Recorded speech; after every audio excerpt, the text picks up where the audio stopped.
Hey, everybody. Welcome to the GMI Rocket Show, episode 6 today. And I'm so excited to have Toni Xu on, the CEO and founder of an immigration tech startup called Immingo. We're going to talk about, how Toni became an immigration lawyer, what she went through to build Immingo, sort of what it does, where it's heading, where the immigration tech space is heading from Toni's perspective. And really just excited to talk to another immigration tech startup founder. I think we're going to have a lot of mutual experiences and feelings to share. So really excited. Thank you so much, Toni, for joining. Thank you for having me, Roman. Excited to be here. Yeah, likewise. I know when we were chatting before about this, I was saying to you, and, just in general, you and I have chatted, a few times talking about immigration tech. But one of the things that I really love about this show in particular is that we can chat more and I can learn about your background story. I think sometimes when you meet someone for the first time, you don't just dive in and say, hey, tell me all about your childhood. But I think opportunities like this are really cool because it, kind of gives me the opportunity to learn what other immigration tech founders are doing, what makes you tick, what your thoughts are about the industry and, sort of where your unique perspective is. So really, looking forward to it. So why don't we kind of talk first about, your background. I know you born in China, you came to the US, so you have the immigrant experience as well. Can you talk a little bit about that and kind of what that was like initially for you? Yeah.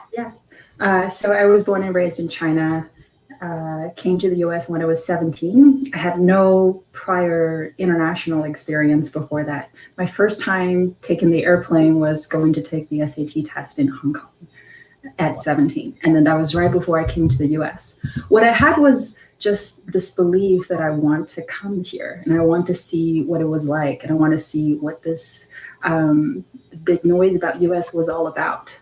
And that curiosity drove me here. So when I came here, I knew nobody. It was just fresh off the boat. I went to Tulane and immediately everything was different. And I was overwhelmed by the amount of knowledge that was available to me there. Because as you know, not everything is available in China. So I did a lot of experiment. I majored double, triple, quadruple majored in things. And that was a lot of fun. What were, so you majored in philosophy, you majored in music in undergrad, right? What I majored in, first I majored in music because I became exposed to jazz music and New Orleans was the foundation, it was the origin of jazz music. And I then started to take in some philosophy classes to see what are some of the different worldviews there are. And I immediately got absorbed into it. It was like all my life I had been having a tunnel vision and all of a sudden knowledge was, for me, I wasn't just studying knowledge to get a career or like those books they were feeding me, like they were serving me. And that was when I fell in love with philosophy. And so I went ahead and got a degree, a master's degree in philosophy. And I was going to continue to study it until I discovered law. It was like applied philosophy and it was impactful to everyone's life. And sorry, headphone fell out.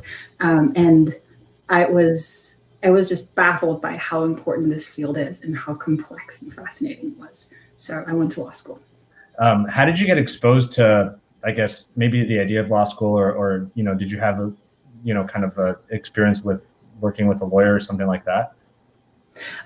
So my first experience working in law was actually as an interpreter, because as an international student, I had the language advantage and some courts in Louisiana at the time were missing court interpreters. So I actually got to see what the court system was like as a court interpreter. And that was my first impression of how the legal system worked. It was, to me at the time, like courtroom drama, and I was in the middle of it. And that, of course, made me very excited. And I wanted to be in the middle of it, being the lawyer. And so I went to law school. That's awesome. Cool. And so you went to Tulane. I mean, you went undergrad, master's, law school in Tulane. New Orleans is amazing, and it's like one of those places where it's like Nashville, Tennessee. There's just amazing quality music everywhere on the streets, in small dinky restaurants and bars. It's just some of the most talented musicians. So cool that you got. So you spent about 6 years there, or no? I spent about 8 years there. Yeah. Yeah.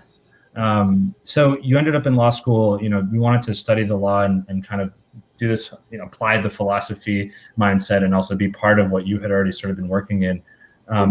Did you focus on immigration at all? I mean, were you aware of immigration law as a practice while you were in school, and sort of how did you come to, what did you do when you graduated, I guess?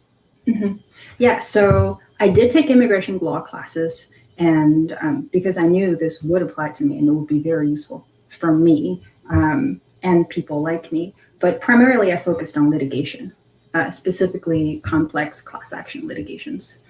This was also because a really amazing opportunity fell into my lap while in law school. And this was a multi-district litigation called drywall litigation.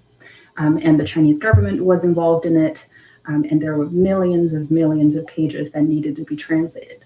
So me having the ability to translate between the two languages and having legal background, I was put in the middle of this huge litigation. And at one point I was in the middle of class, and the law firm's partner that I was working for came here, told my school's dean she needs to be out of the class and flying to Hong Kong with us on a deposition because the person being deposed is a high-ranked official in China. So I was like, this is amazing. Like how many people get to experience this in law school? So yeah, that was like, I was set out to continue to do that even after law school. Did you, first of all, was it one of those things where like, Toni Xu, please report to the principal's office? Like, you got to get on a plane now. What was it like? Did you go? I mean, did they let you? I mean, I guess you're an adult. They could. I did go. Yeah, they flew me to Hong Kong. I think I was living in this like Mandarin Oriental like hotel. I was still a law student. I've never had a real legal job before. This was like just mind-blowingly awesome for me at the time.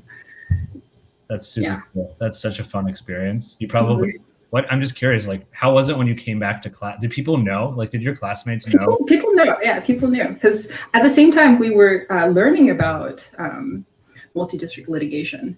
I was in that class where the practicing professionals who also were professors were teaching this class.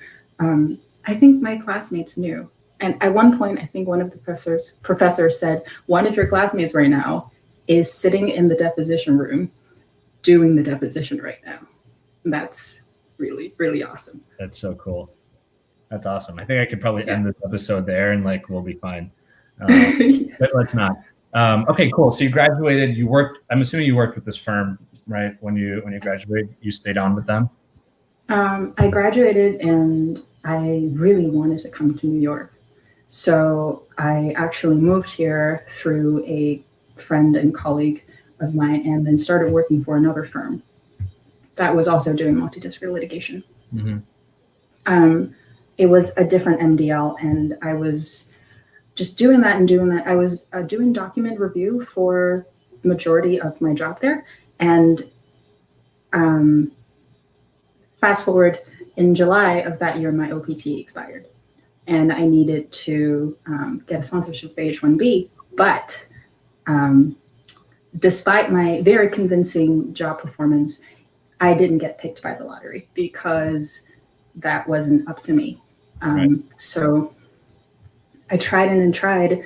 It was, at this point, it was 3 times I had not been picked by H-1B. So I just sort of gave up and then went back to school and just to continue to study what I wanted to improve myself on. So that's what I did for a while. I went back to school and I studied engineering. This time it was to further my knowledge of what I didn't understand while I was doing those chemical MDLs.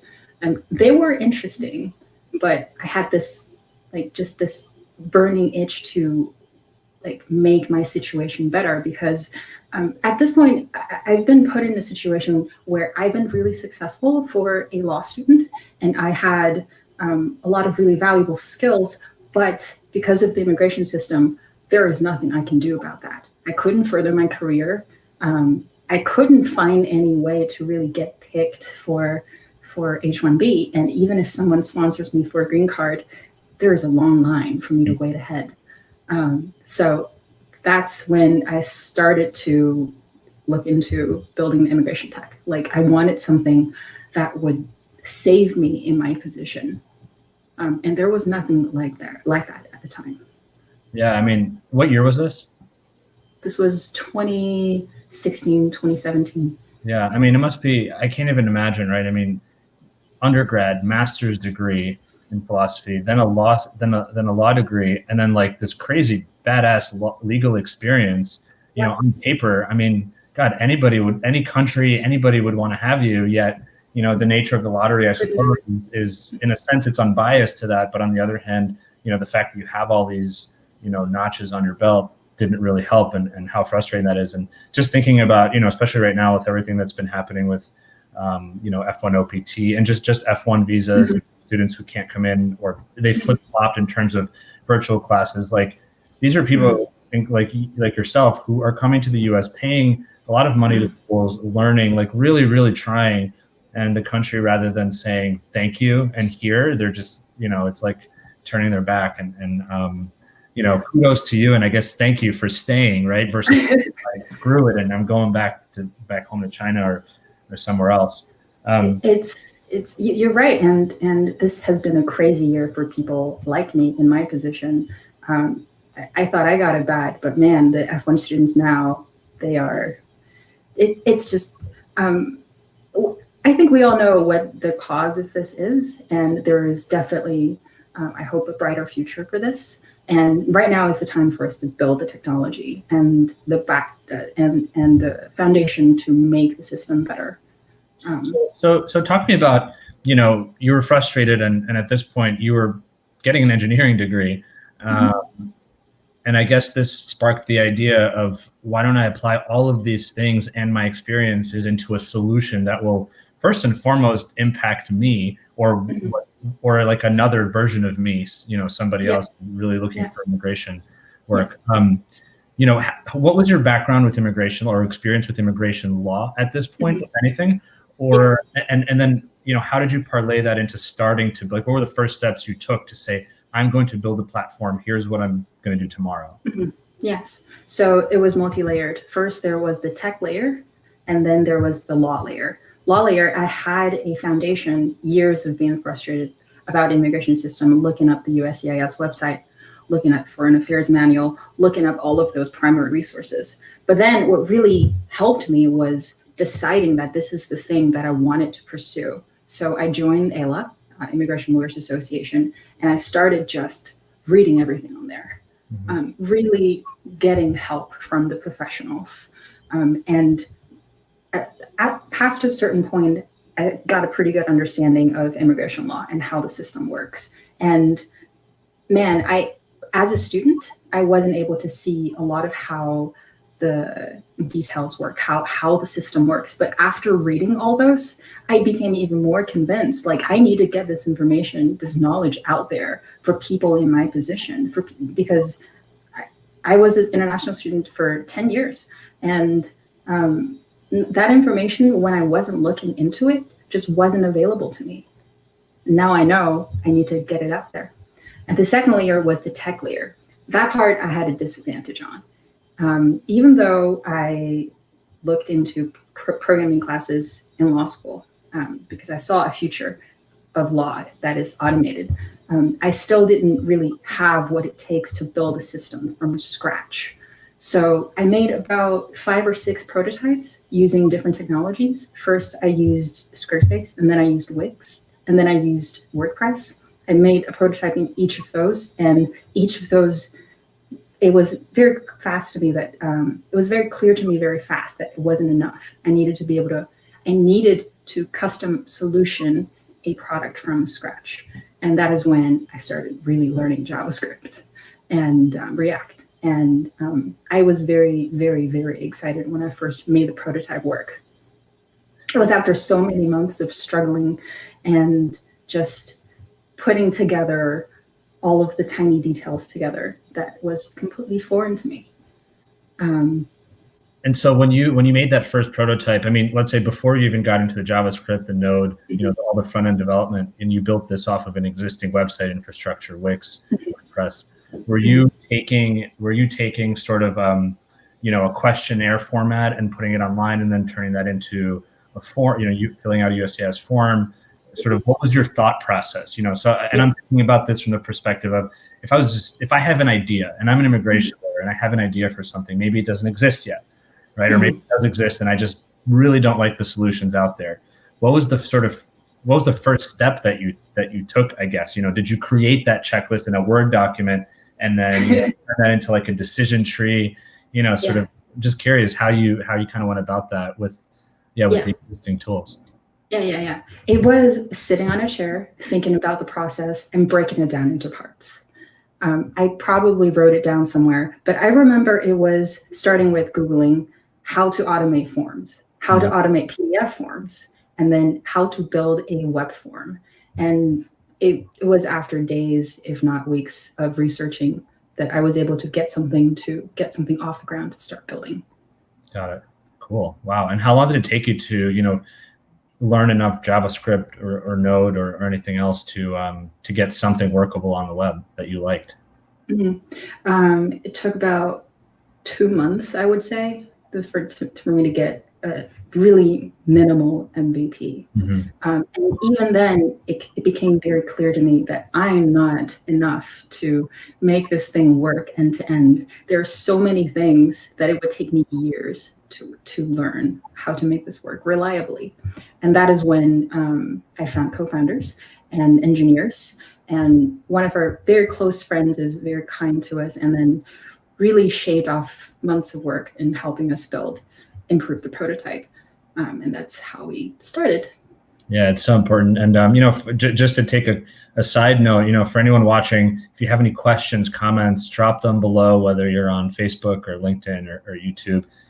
Would love to get your questions about this. To me, this is something that's like, here's a step-by-step, here's how to build an immigration tech company, or at least how to start, thinking about building one or anything else. So yeah, drop some comments below as we chat here. In fact, let's put up a little banner here. Boom, drop some questions. So I think it's such a good point, right? I sort of went through that myself of thinking, okay, I want to automate this. I didn't have nearly as much, I think tech building experience. My HTML code experience was limited to like building websites when I was a kid, and still remember how to do a couple of things, but you can only make in one too many text areas until you're like, okay, I really need a developer. So I think that's a really interesting point of like finding partners, right? Finding somebody who you can still be the product manager and still teach folks what to do and how to build the solution that you want. Let them do the building, and then you sort of find a way to communicate where they end up learning a little bit of the legal process just through talking to you. You end up understanding a little bit more about the technology process through talking to them. So I think that's super cool. So great, you found a partner or multiple partners, I guess, and you started to build out the process or build out the Immingo solution. What was the first time, or what was the first sort of form that you automated and you really got live on, that went live? The first form we automated but didn't get live was I-589, the asylum form. And me and my husband at the time, because the co-founder that I found turned out to be my husband. And we really sought out to automate the system because at the time I was an asylum interpreter volunteering, and this lady who was deeply, deeply persecuted by the government and then needed something that was affordable to her. And nothing was available like that on the market. And then her lawyer was a great lawyer, but it was taking too long to fill out all the forms that she needed immediately. So she came to me and then she explained the situation, and I wasn't going to churn out just an automated form immediately, but I thought, hey, this is a great opportunity for us to do some good here. And I looked at 589, all of the questions about essays and how you were tortured and stuff. And I asked my husband, how long do you think we can build this?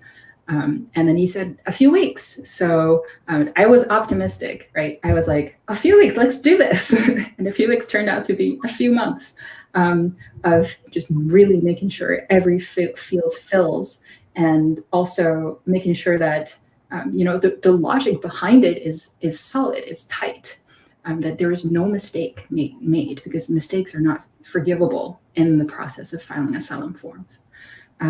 So yeah, that was our first form. And did you have folks who came in? How did you end up using it? Okay, so it went live. What was the next step? Did you utilize it for your own clients? Because you also have a practice. I mean, you have an immigration law firm. It's shoelawgroup.com, if I remember correctly. And you help immigrant founders with their immigration process, as well as some business related things. Were you using it for any of your clients? So we were using for our clients. However, majority of our business, I was using it for other types of clients. Particularly, we were using it to fill out travel documents, because when I was filling out, when I was launching my law firm at the same time, there was this trend of people looking to leave the US.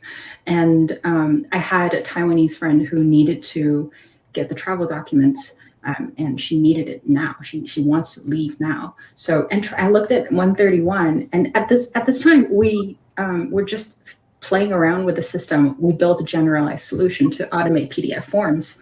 And 131 is a relatively short form, and it's really straightforward. So we started building this one and then used it for her. And her response using the system was, what am I paying money for the lawyer for if this is so simple?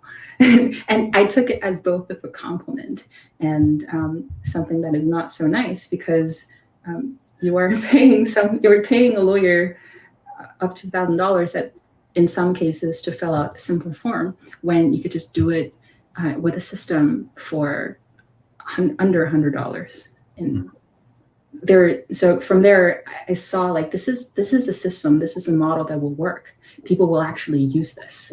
They just need to know what we're doing and what they're missing out on. So we've got a question that has come in kind of along those lines. So Abhit Chawla asked, how does the platform work? And how is it differentiated from a solo practitioner small immigration law office, leaving aside the automation of forms? Right. So think of a really advanced onboarding experience when a client comes to you and you are able to both ask information from the client and give the form and your advice all on the platform. So typically, before I was exposed to immigration tech, the way I would interact with the client is I call the client and then I manually write down all of the questions or answers that I needed to fill out the paperwork. And then I fill out the paperwork and I send it back to the clients. Think of this as a way to really make that automated, a premium experience for your client. Yeah, and I think especially because you are the attorney. I mean, so once the attorney, or once rather the client filled out a questionnaire and you had that I-131 or whatever form you were working with filled out, did you then went on to review it? Of course, I'm assuming to make sure that it was correct. It just that the back and forth administrative process was automated. Is that right? Yes, that's correct. Right. Yeah, I mean, sorry, go ahead. It's important that the way, because I know that this sort of form automation software is not unique. I've tried other immigration softwares that also do this really well, but my twist of my spin of this product really is to get something out there that I wanted as an international student, but wasn't available to me. So we do have all forms translated to Chinese. So if something wasn't clear, they could just look at the Chinese translation. And we have explanations and examples of like, what is a USCIS number? Things like that. So you don't really have to go click out on a different tab when you want to look up something. And those things are quality of life improvements. And those things are what I wanted as an immigrant. And that's what I think made our product different from the other ones, is my own personal experience. Yeah, no, that makes a lot of sense, especially given the the language piece. I mean, that's obviously when you're working with foreign nationals by default. I mean, if they're not coming from an English speaking country, there's going to be another language at play. And at the same time, the translations could be challenging. And so I assume that having a really high quality translation of a form or of a process or just an explanation that is understandable in the terms of the foreign national rather than in our terms as either Americans or immigration lawyers, it makes, it's to your point, it's a quality of life, it's a user experience consideration. Yeah. And about that, I believe all the immigration lawyers are sort of like an ambassador of this country to their own people, right? I consider myself like a guide to the US immigration system to Chinese people coming to the US or international students. And every immigration lawyer has a different personality and has their own view on how to optimize their client experience. And I don't claim to be an expert on everyone's interpretation of what that experience is, which is why the more people use our system or build their system, the better it is for everyone to have this process. So if any lawyers listening to this would like to use our system, I'm happy to have you just test with us, improve the system. Just, it's because I think it makes everyone's lives better. Yeah, I mean, I love that, I love the idea that immigration lawyers are sort of ambassadors of the U.S. I think immigration lawyers absolutely are when the immigration process is being attacked, and everyone immigration lawyer will come to the defense of immigrants, the immigration process, and promise the world that, look, we might be going through some challenges right now, but overall, this is a really great place to live. We believe in democracy, et cetera, et cetera. So we do see that rallying right now. But when things are looking better, not that immigration lawyers don't feel that way, but maybe it's not as pronounced, or maybe it's not always like the thing that we have to remind the world of because things are going well. So I think it's a really nice thing to keep in mind, like whether or not things are going well in the world and the economy. As immigration lawyers, it is our job to be stewards of this nation and of our immigration system, just of democracy, et cetera. Actually, we have another really good question that came in. It's a little bit longer, so we'll read it and then take it off. As someone with both a humanitarian and employment-based immigration background, I'm super intrigued that you're working with asylum and O1s. In my experience, they both tend to need a lot of supplemental writing, argument making. How does the platform interact with these pieces? Yeah. So both asylum and O1s require extensive supplemental materials and essays written about the individual, evidence about either the individual had suffered persecution or the individual has achieved really excellent personal achievements. The way that our platform can help the immigration professional tackle these issues is by making the steps super clear, what sort of document you would need and like where to upload these documents. Because right now, the way, before the platform, the way I would organize these documents is through Google Drive, or my personal folder. I would create a folder for each type of documents, and that gets messy, and not to mention that is not secure. So it might not be a huge improvement, but even just creating uploads fields at first is a major improvement of quality of your service. Uploads fields meaning where you can upload your own document, essentially. Right, where you're uploading your own documents, creating each individual upload field for each type of documents, and then We don't have this feature now. We're looking into creating your own type of upload fields so you can organize your online platform, your cloud drive more neatly and have one place to go. Also, this enables the lawyer to really have one workflow for the same type of immigration case. Like all of the O1s, you can share the same workflow. You could share similar types of upload fields, which really saves time overall. Yeah, that probably makes it a lot easier to organize, because you can also see what you haven't uploaded yet, which is probably like a little bit of a checklist, you know. If the upload field is blank, that means you haven't put in that document already. Right. Yeah, no, thank you for all the questions, and that was Carmen, by the way. Thank you for the question. Cool. So I mean, we talked about asylum. I think the question right now just touched on O1s. Where did you grow? Like, how did you decide to continue to grow past the asylum context?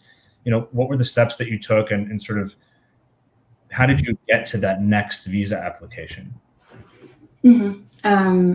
So it was organic. It was people asking me, how do you do this? I got clients asking me, I want to be able to apply for O1 visa. I'm an entrepreneur. There are no other options available for me. I don't want to go through H1B hell like you did. What are my options? We, like we did with other packages, looked at O1 and designed how to best offer this service to people. And the 129 form is just a form, but is not the most important thing in an O1 package. For O1 packages, it's predominantly proving that this person is excellent, has achieved personal extraordinary achievements. And that could mean like 500 pages of evidence or media reports, publications showing that this person is excellent. And that's a highly, highly customized package. And our platform right now might not be the perfect solution for that yet, because automation form is a small part of O1. But we believe by creating a system where it would make the lawyer's job easier, we can improve in the future to make it the perfect solution. Yeah. And I mean, you know, with technology, that's all we're ever doing. We're always iterating and, you know, figuring out what's the next best thing that we can do to help whatever types of clients we're serving and whatever work we're servicing. So that's kind of one of the things that I'm interested in, you know, from your perspective. So now I looked at the website. You do asylum applications. You do B1s as well, so visitor visas. We don't do B1 yet. Yeah, it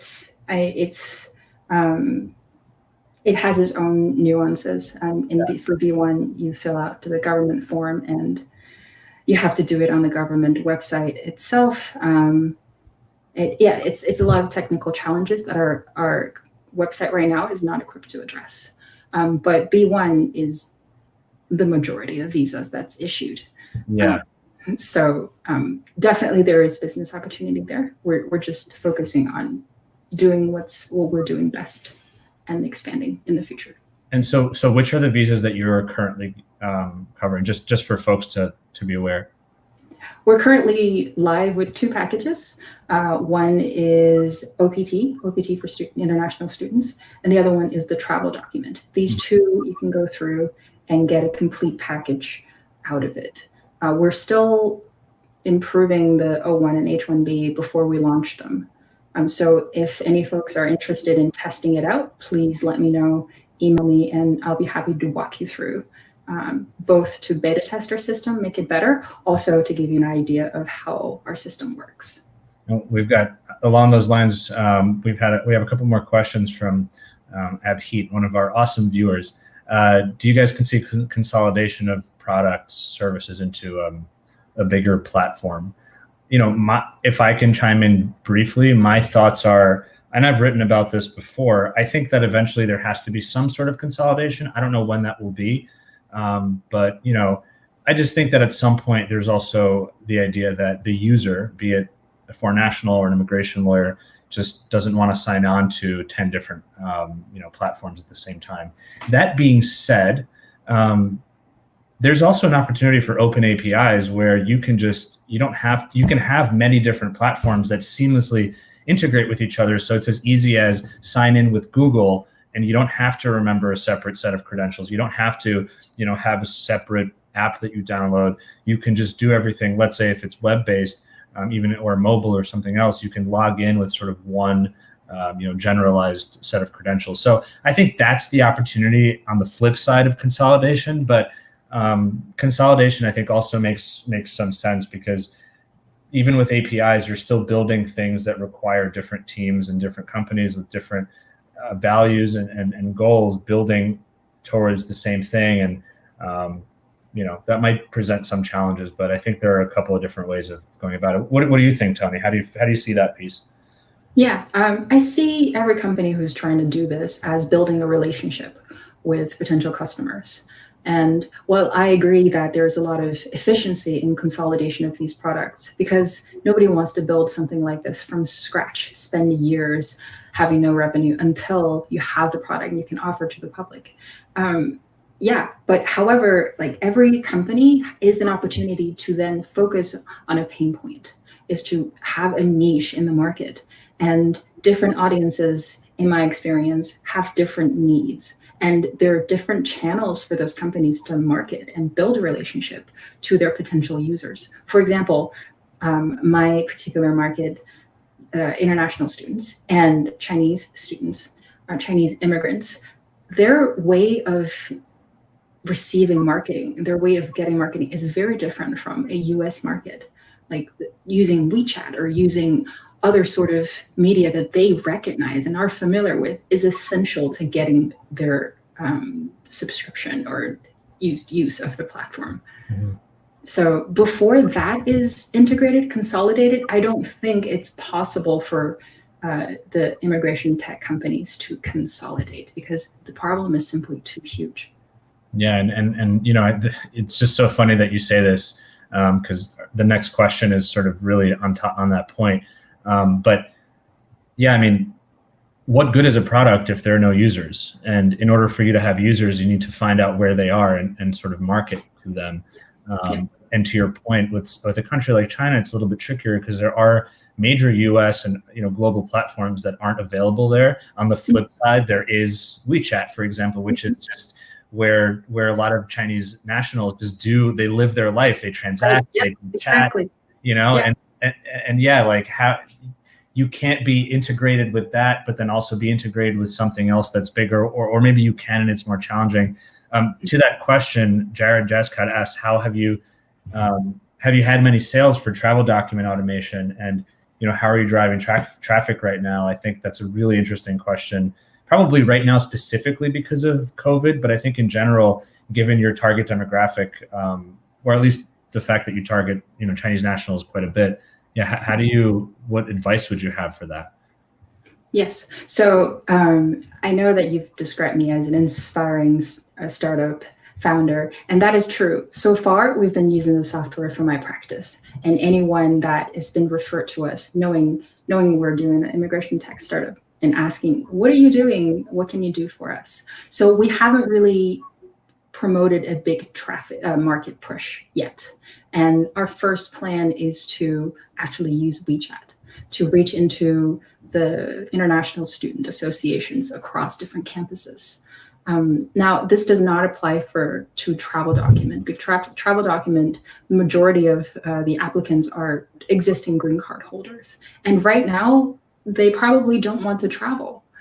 So even though we built this product out, our focus right now is actually OPT, STEM OPT, really reaching out to the international students across US and solving their problems and becoming the name known to them as their solution when it comes to immigration. And so do you take kind of a guerrilla approach on WeChat and kind of go and chat and answer questions and create relationships and then offer the service? And I'm just curious, even for myself, because I think part of this show at least is, yes, how do you build technology and how to, learning about it.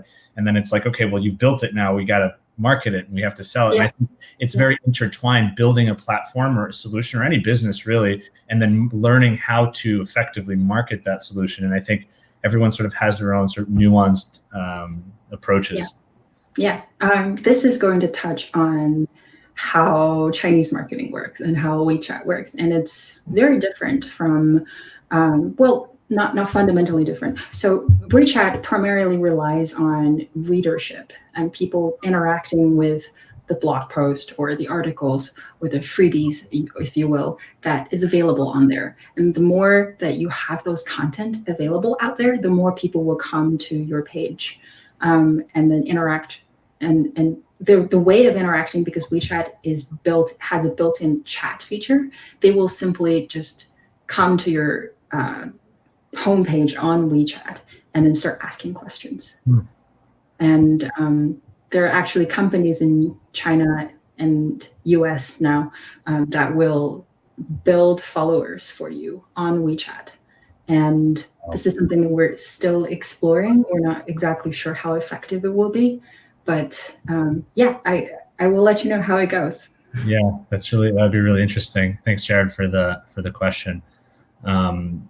We've got a lot of questions coming in. So, there's another question here that is, the idea of having specialized apps, the opposite of consolidation.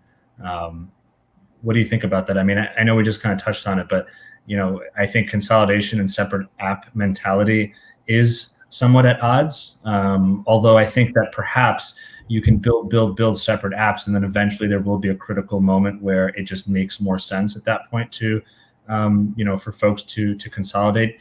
It's hard to tell. We kind of just have to look at other much more mature industries and say, what was the trajectory there from the beginning? Because I think we're still very much in the beginning, even though there have been immigration tech solutions out for a few decades. There just haven't been many, and I think now the growth is up. Do you think there's opposition there? I mean, I agree with this approach. Like, it's first at the beginning, it's about telling a story. Each brand has their own story and target audiences that you want connection to. In the end, if we grow big enough, if our industry grows big enough, and I'd love to see that we have our own antitrust congressional meeting, that's amazing. I would love to see us go there. But I think it'll be a long time before we get there. Yeah, it'll be a long time before we're in front of the Senate doing hearings about our H-1B apps. So big, yeah. Right. So what do you think is the future, of Immingo? I mean, from whatever you can share about the company, it sounds like you're targeting the Chinese market, which makes obviously all the sense in the world. That is a market that is not only that needs the service, but you have your own personal connection to. And there's also this nuance of marketing that you've mentioned, which, for example, I just wouldn't know these things, or it would take me longer to learn them. And then also, can I be trusted? Will folks trust me on WeChat versus someone like you? I don't know. So what do you see in terms of the future of Immingo? Do you want to grow a smaller set of products within the Chinese market? Do you, from what you can tell us, what do you think is the future? So for the future of Immingo, I think is going to be tied to my personal story. I, as a result of my immigration journey, wasn't able to visit home for 5 years. I wasn't able to see my parents for 5 years. And that is like a tragedy. I feel like my personal identity is so intertwined with immigration. I identify more as an international student than a kid of my parents. Like, that's how much of an impact it has on me. So anything I can do to make everyone in my position's life easier, that's what I'll be working on. So for me, that looks like right now, just making us the name for the international students community and making us the go-to person for anyone who's trying to solve a problem in that space. And I'll be happy if we get there for now, and then we'll worry about the future from there. How do you approach, or what overlap or connection do you have with some of these sort of higher ed immigration platforms? So the two bigger ones are Synapsis that universities use, and another one called Teradata. They obviously have massive amounts of F-1 student information. I mean, obviously, and J-1 students, and even their H-1B workers. So, right. What's the overlap there in terms of vision and maybe what's possible? Yeah. So we're already in talks with a few career recruiters for international students because one of the biggest pain points, aside from immigration and getting picked for the lottery, is looking for jobs. And a lot of employers, when they don't know about how the immigration system works, and that's sadly the majority of employers in the US, they needed to be educated on what sort of talents are available out there and what do they need to do in order to hire these talents. And I see us as fitting perfectly into that flow where the recruiters introduce a client and we as the partner can automate the immigration part for the clients that are hiring incoming international students. So that's one way we could work with them. Yeah, I mean, yeah, because the journey of the international student, just like any foreign national, isn't just coming in, getting the visa, and everything's done. There's then, I mean, everything from finding work and, I mean, finding an apartment, getting a credit card, being able to rent a car, to then finding work, having the correct work authorization, to then getting, travel documentation to be able to leave your family, to your point, and then come back safely. Yeah. And once you become a citizen, you would have to get a visa to your home country because you can't be dual citizens for China. You have to give up your original citizenship. And if you want to go back, you get a Chinese visa. It's just paperwork all the way. Well, really, that's a client for life. You just have to do both US and Chinese immigration. Yes. That's fascinating. Yeah, I never thought about that personally, just because I, haven't had to deal with dual citizenship, about some countries where it's allowed and other countries where it isn't. And so if you do, it's a bigger deal to get US citizenship, I suppose, as a Chinese national versus a national of a country where you can have both, because you have to renounce one. Right.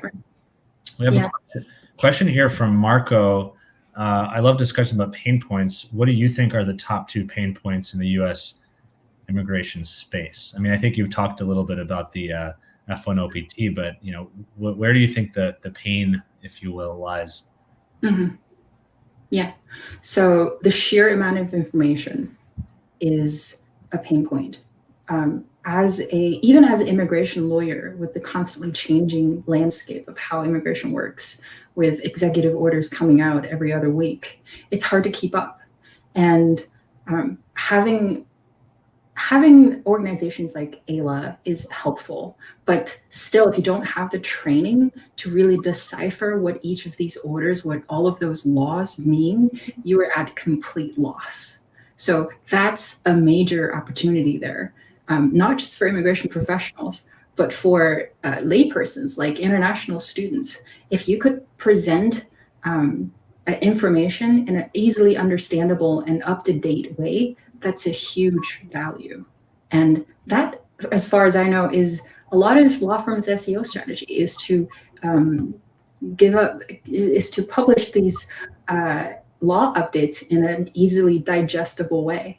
But still, it can be done better than like this law firm and another law firm publishing the same information to attract clients. You're preaching to the choir, because one of the things I talk about is how to differentiate, valuable content that's geared towards immigrants, towards folks who have immigration questions, towards immigration lawyers. Just our industry has so many brilliant people, but I think on the marketing side, it's a little bit behind in terms of taking risks, if you will.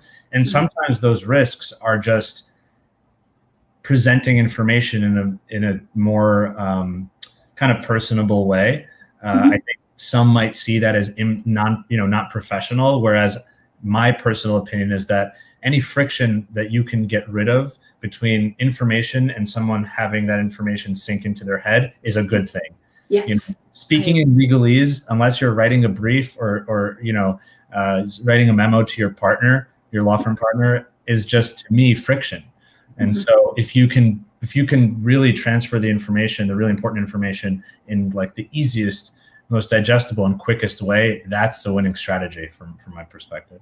Absolutely. Yeah. It's ultimately an access to justice and access to information problem.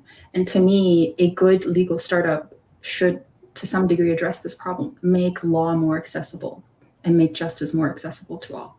It's a good point, because not everyone even has, even like as a lawyer, it's frustrating to always be reading legalese. Sometimes you want to read something that just, it reads like a tweet, right? Rather than kind of a big, a treatise. But then you think about folks who are maybe less educated, or obviously in the immigration community, English might not be their first language or their second language, right? And so using really big words and just rewriting the text of, the INA or something like that isn't really helping anybody. And also from the law firm's perspective, it's not really generating traffic, because it's not really, content that people really want to engage with or have the ability to engage with. So I think that's super fascinating.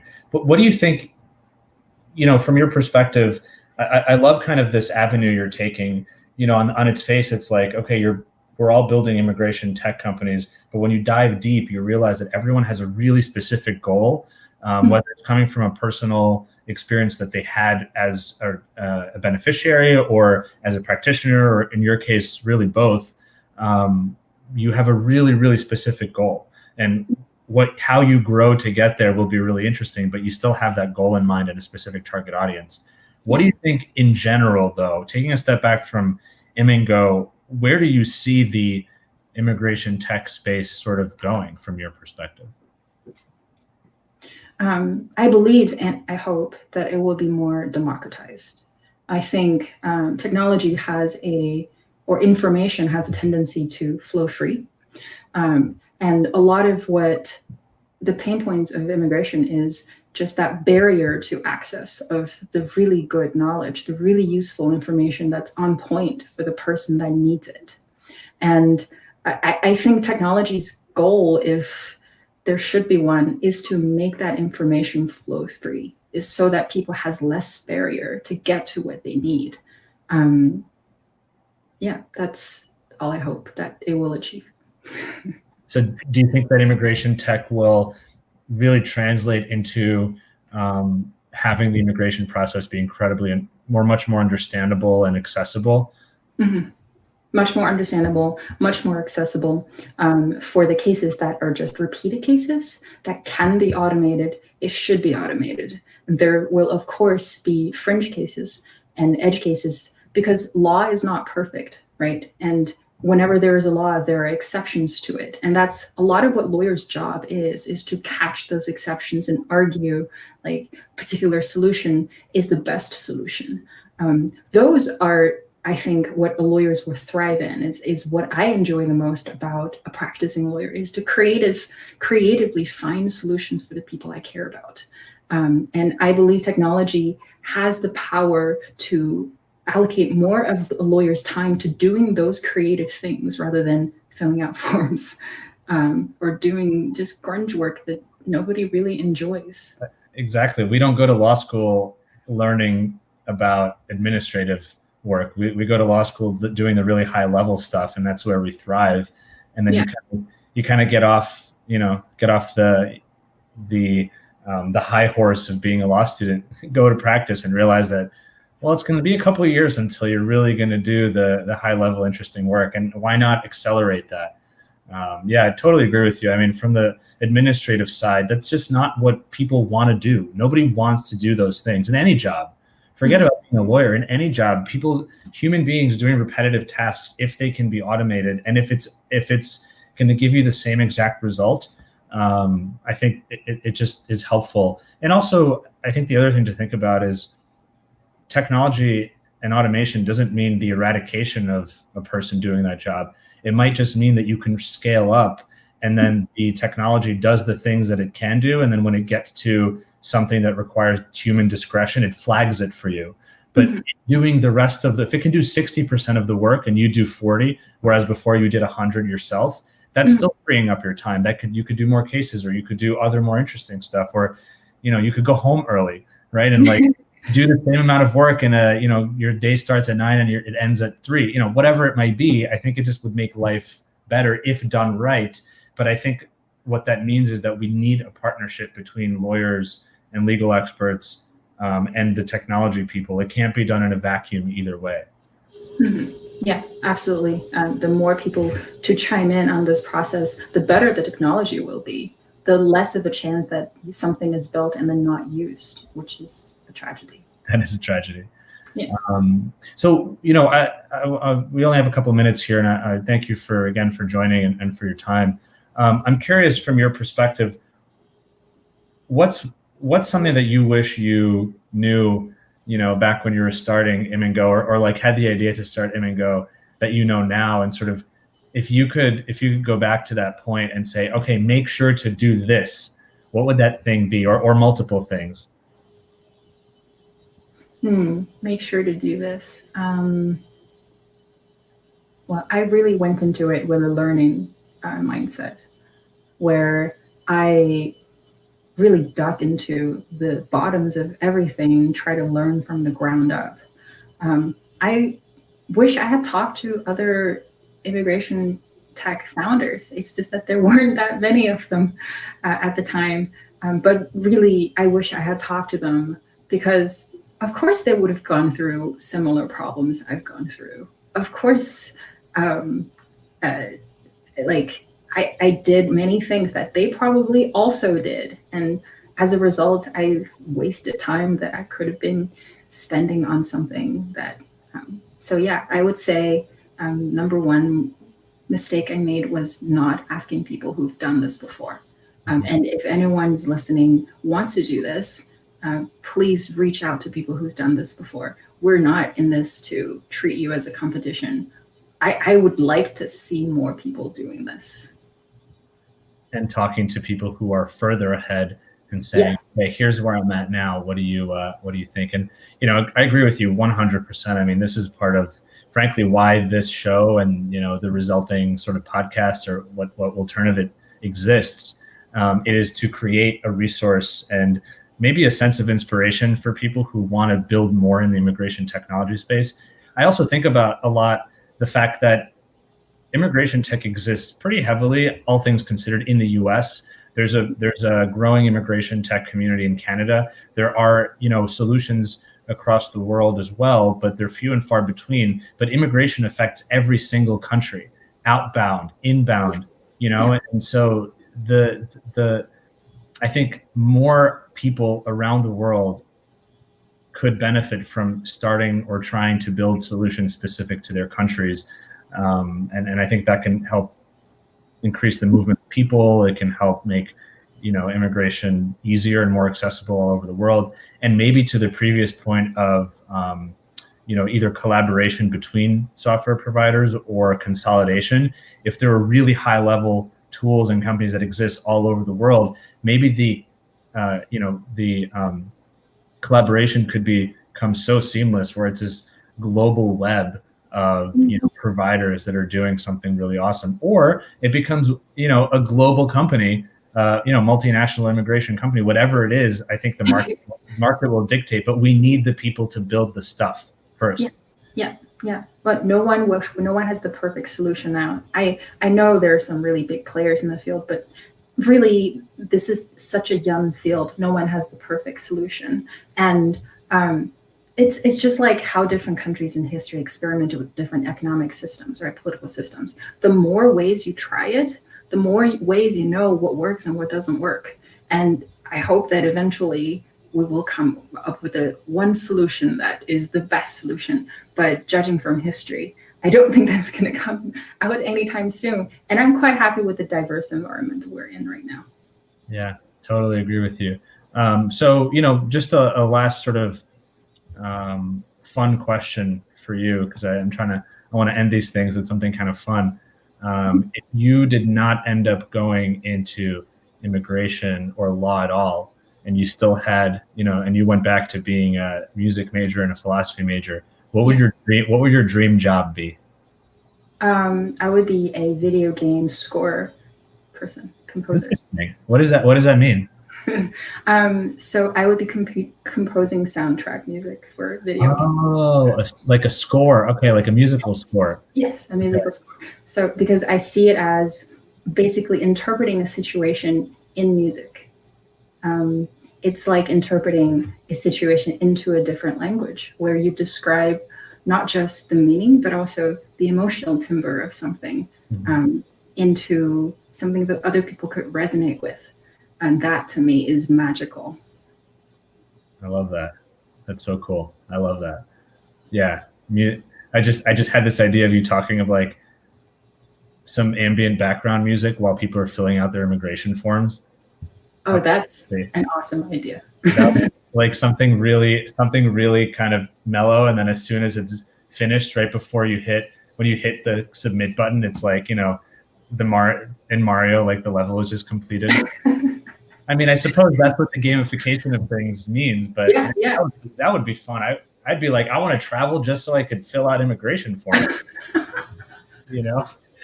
If we made a product that's like that people would do just because it's fun, that would be a huge success. Like, make immigration form filling fun. Yeah. I think the world just witnessed the birth of the next big thing. If anyone's going to build it, it's going to be you. You realize that. I love it. I love it. I will go talk to our engineers and see if this is possible. Just marry all the things combined. Well, Toni, thank you so much. It was such a pleasure chatting with you and thinking about your background and all the things that you've done. Really, really appreciate your time. And for folks who want to reach out to you, what's the best way for them to come in contact with you? Please email me at txu@immingo.com, and I will be happy, or message me on LinkedIn. I'll be happy to respond. Awesome. Cool. All right. Well, thank you again. I really, really appreciate it. Thank you for having me. This has been so much fun. And thank you for what you're doing with promoting the immigration tech. We gotta stick together. We gotta grow the field. So appreciate it. Well, thank you so much, everyone, for joining. Really awesome, fun episode. And, I was really interested to hear. I love the way it ended because I think it's so fun to think about creative solutions totally outside the box of our industry. And maybe right in the first instance, they're crazy. But, in the second or third instance, you think, maybe there's a way to actually create more disruption or just innovation in the space, bringing totally different things together. So really, really appreciate everyone joining. If you enjoyed this, leave a comment when it's done. If you're watching this after the live broadcast is over, leave a comment, hit the like button.